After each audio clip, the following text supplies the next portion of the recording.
Hello dear students, welcome to Swadhyan. Please subscribe the channel and press the bell icon. Thank you for your concern.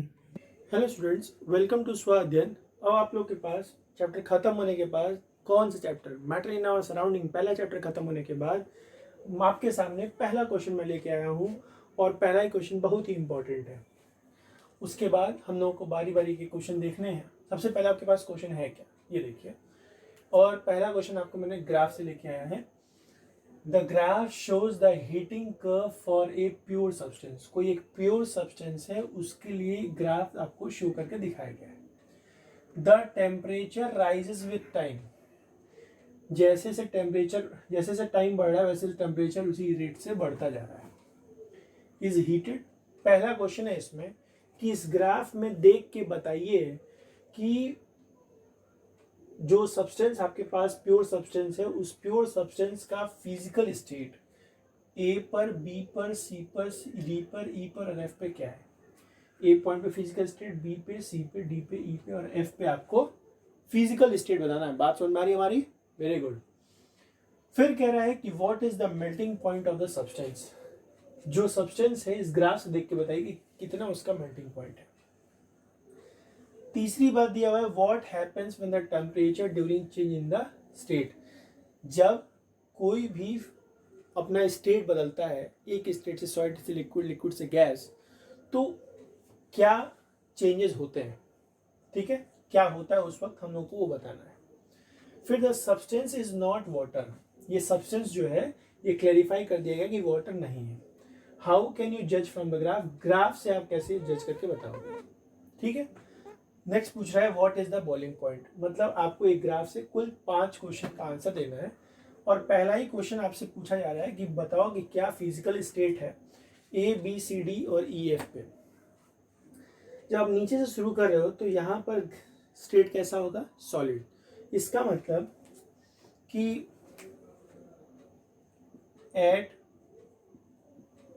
Point A क्या होगा, point A पे वो substance का physical state कैसा होगा, उस substance का physical state solid होगा। द सब्सटेंस इज एट या इज इन सॉलिड स्टेट, वो अपने सॉलिड स्टेट में होगा। बात समझ में आ रही है?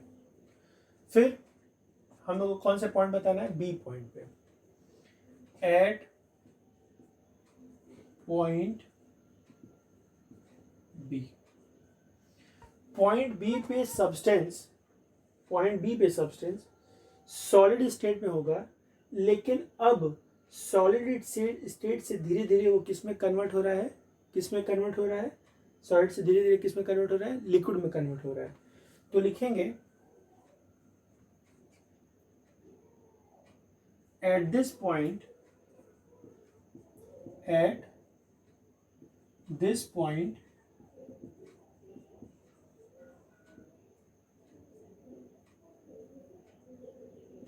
it exists in solid state but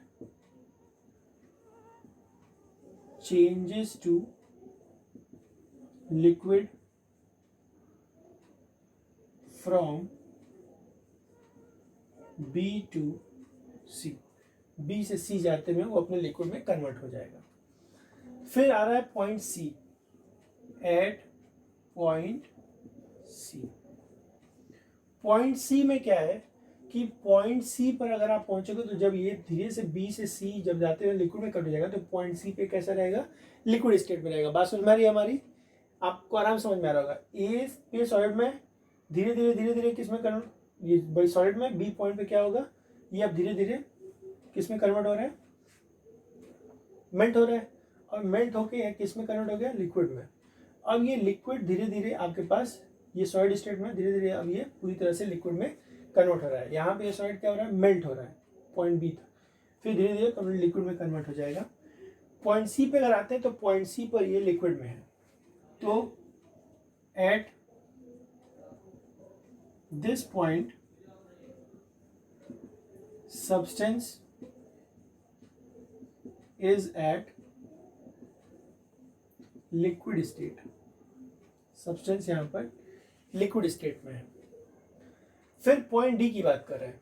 जब पॉइंट डी की बात करेंगे तो पॉइंट डी पर अब ये सी से जब डी पे आप पहुंच गए तो यहां पर अब धीरे धीरे ये लिक्विड किस में कन्वर्ट हो रहा है, गैस में कन्वर्ट हो रहा है। और पॉइंट डी पर अभी ये लिक्विड स्टेट में, लेकिन डी से ई जाते जाते वो गैस में कन्वर्ट होना शुरू हो जाएगा। तो अब हम लोग को बताना है एट पॉइंट डी पर, पॉइंट डी पे होगा कि at this point it exist इन, जब डी पहुंचेगा तो कौन से स्टेट में होगा, किस स्टेट में होगा, लिक्विड में। लेकिन अब कन्वर्ट किस में होने जा रहा है, तो ई पहुंचेगा तो कहां पहुंच जाएगा, गैस में। तो it exist in liquid state but changes to gaseous state, कब, फ्रॉम, कहां से कहां तक, डी से ई तक, डी टू ई। ये आपके पास हो जाएगा आंसर। अब बात किसकी हो रही है, एट पॉइंट ई की। पॉइंट ई पर ये किस में कन्वर्ट हो चुका है, गैस में, और ई से एफ ये गैस में ही रहेगा। तो हम ये कहेंगे कि at this point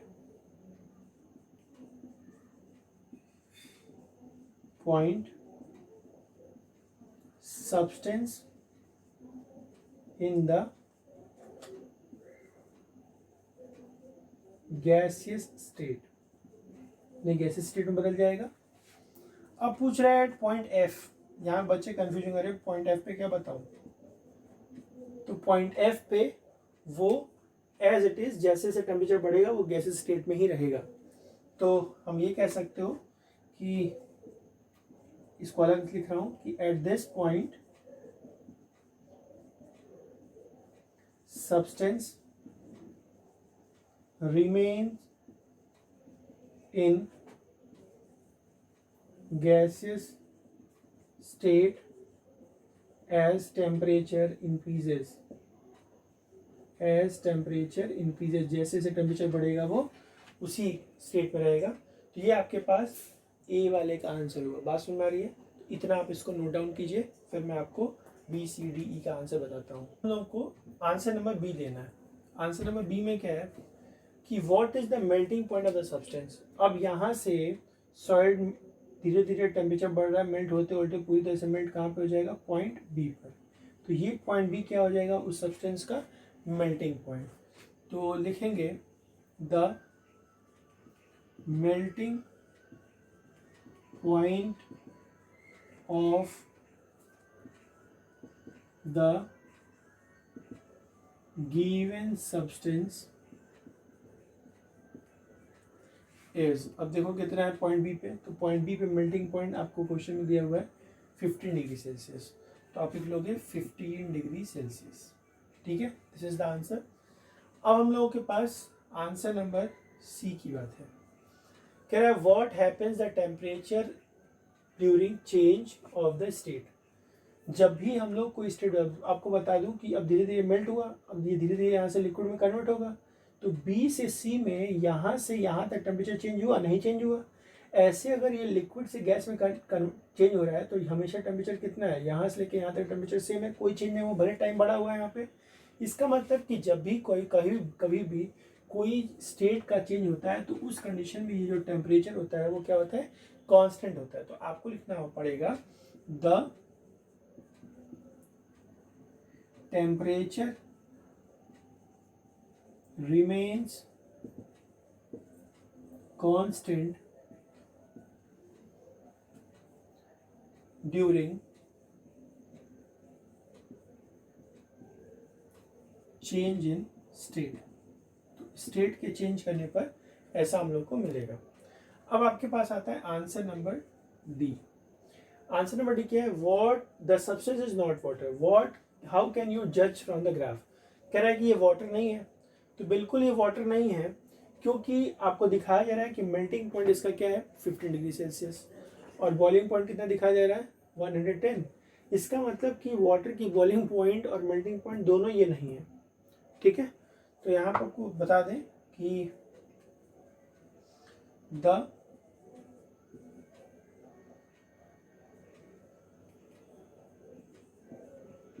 boiling point of water is 100 degree Celsius, but the boiling point and melting point of the given substance is 110 degree Celsius and 15 degree Celsius respectively। बात समझ में आ रही है?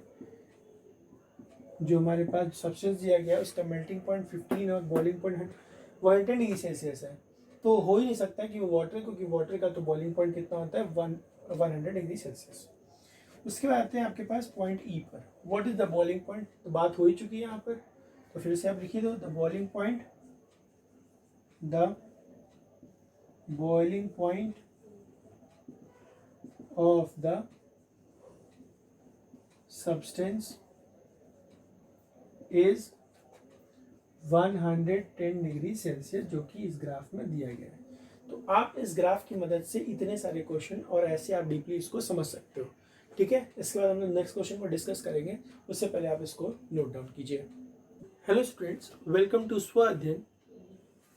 आपके पास बच्चों जो दूसरा वाला क्वेश्चन था उसमें हम लोगों को ये करना है कि conversion of solid to vapour is called sublimation. आपको पता है कि सॉलिड से वेपर में कन्वर्ट करने के प्रोसेस को सब्लिमेशन बोलते हैं। अगर मेरे आप लेक्चर को फॉलो किए होगे और लेक्चर को एक करके आप देखोगे तो आपको मैं बताया हूँ कि हर स्टेट का कन्वर्जन कैसे होता है, कैसे किन फैक्टर के ऊपर डिपेंड करता है, एक एक चीज़ मैंने डीपली जाके बताया है।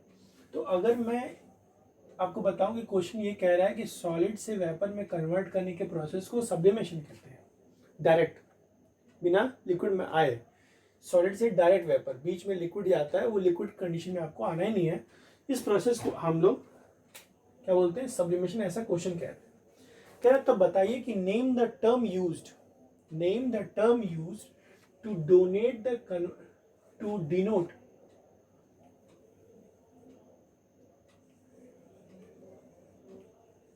Denote the conversion of vapour to solid. जब सॉलिड से वेपर में कन्वर्ट करने के प्रोसेस को सब्लिमेशन कहते हैं, तो बताइए वो कौन सा नाम है जब हम लोग वेपर से डायरेक्ट सॉलिड में कन्वर्ट करते हैं, उल्टा सॉलिड से लिक्विड, लिक्विड से वेपर नहीं, सॉलिड से डायरेक्ट गैस में कन्वर्ट करने के प्रोसेस को सब्लिमेशन, और वेपर से डायरेक्ट किस में कन्वर्ट करना है सॉलिड में, उसको क्या क्या कहते हैं, यही तो बताना है। इसी को मैंने वहाँ पे लेक्चर में बताया है, फ्रॉस्टिंग। क्या बताया हमने, फ्रॉस्टिंग। तो इस प्रोसेस कहते हैं फ्रॉस्टिंग। तो क्या कहोगे, फ्रॉस्टिंग। क्या टर्म है, फ्रॉस्टिंग, याद कर लो, frosting. The term used to denote the conversion of vapour to solid, इसी को क्या बोलते हैं, फ्रॉस्टिंग बोलते हैं। अब बच्चों आपके पास जो दूसरा वाला सवाल है ये भी बहुत ही इंटरेस्टिंग है। कह रहा है कि what is mean by latent heat of fusion. उससे पहले आपको स्टेटमेंट दिया है, conversion of solid state to liquid state is known as fusion. Solid state से लिक्विड स्टेट में कन्वर्ट करने के प्रोसेस को फ्यूजन बोलते हैं। बिल्कुल बोलते हैं, आपको पता होना चाहिए कि सॉलिड से लिक्विड में कन्वर्ट करने के प्रोसेस को क्या होना चाहिए, फ्यूजन। ये आपको क्वेश्चन में बता दिया है, इसको आपको नहीं बताना है। बताना आपको क्या है कि लैटेंट हीट ऑफ फ्यूजन तब क्या होता है। तो मैं आपको पहले स्टेट कर रहा हूं, कह रहा हूं कि 1 ग्राम वाटर को जितना अमाउंट ऑफ हीट चाहिए होता है लिक्विड से आइस में कन्वर्ट होने के लिए, उसी को लेटेंट हीट ऑफ फ्यूजन कहते हैं। Means the amount of heat given by 1 gram of water to convert into the ice are known as latent heat of fusion। फिर रिपीट कर रहा हूं, 1 ग्राम वाटर को जितना हीट, या हम कह सकते हैं कि जितना amount of heat water, 1 gram water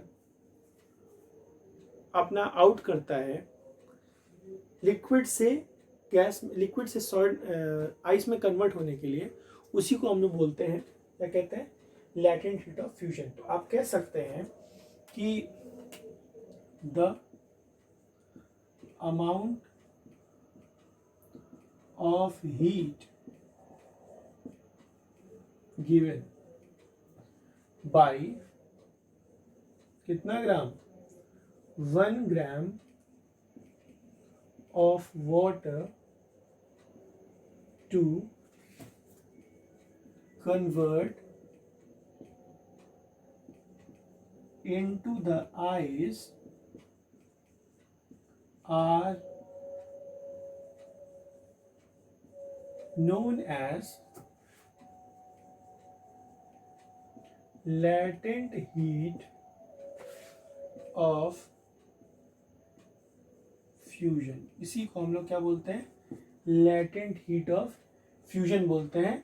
इस चीज को आपको याद होना चाहिए। तो पहला क्वेश्चन क्या था कि अगर हम लोगों को सॉलिड से वेपर में कन्वर्ट करने के प्रोसेस को सब्लिमेशन बोलते हैं, तो वो टर्म क्या है जब हम लोग वेपर से सॉलिड में कन्वर्ट करते हैं, तो आपको याद होना चाहिए वो टर्म क्या है, फ्रॉस्टिंग। फिर कह रहा है कि कन्वर्जन सॉलिड से लिक्विड में होने को फ्यूजन बोलते हैं। तो बताओ लेटेंट हीट ऑफ फ्यूजन क्या होता है। तो लेटेंट ऑफ फ्यूजन क्या है, जितना amount of heat 1 gram of water बाहर निकालता है आइस में कन्वर्ट होने के लिए, उसी को लेटेंट हीट ऑफ फ्यूजन बोलते हैं। अगर आप इंग्लिश में कन्वर्ट करते हैं तो क्या बोलते हैं, the amount of heat given by 1 gram of water to convert into the ice are known as latent heat of fusion. इसी को हम लोग इसका लेटेंट हीट ऑफ फ्यूजन का डेफिनेशन बोलते हैं। तो इस तरह से आपका दूसरा वाला क्वेश्चन भी सॉल्व हुआ। थैंक यू बच्चों, best of luck, and please share and subscribe, like, and if there is any comment, please आप कमेंट बॉक्स में उस इशू को, जो भी प्रॉब्लम है, आप उस कॉम्प्लीमेंट को आप लिख सकते हो। Thank you very much.